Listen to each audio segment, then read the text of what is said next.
दोस्तों तुमको बताएं हम पर्यावरण के बारे में।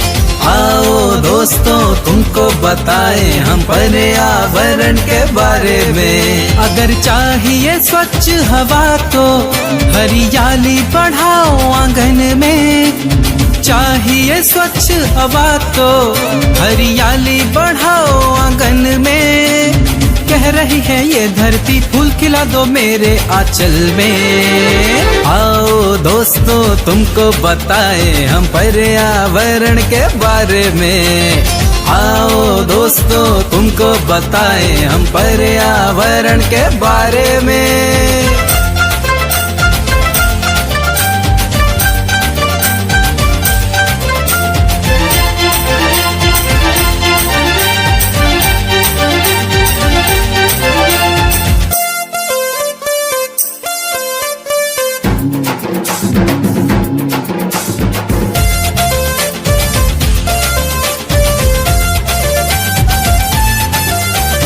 सुंदर छोटा हो घर हमारा, जिसमें लगा हो वृक्ष हरा।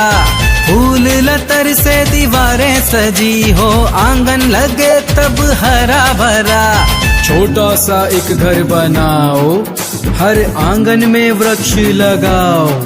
स्वच्छ निर्मल हवा मिलेगी, हर जीवन को खुशहाल बनाओ। दोहन किया प्रकृति को हमने, अब ना हम खिलवाड़ करेंगे। दोहन किया प्रकृति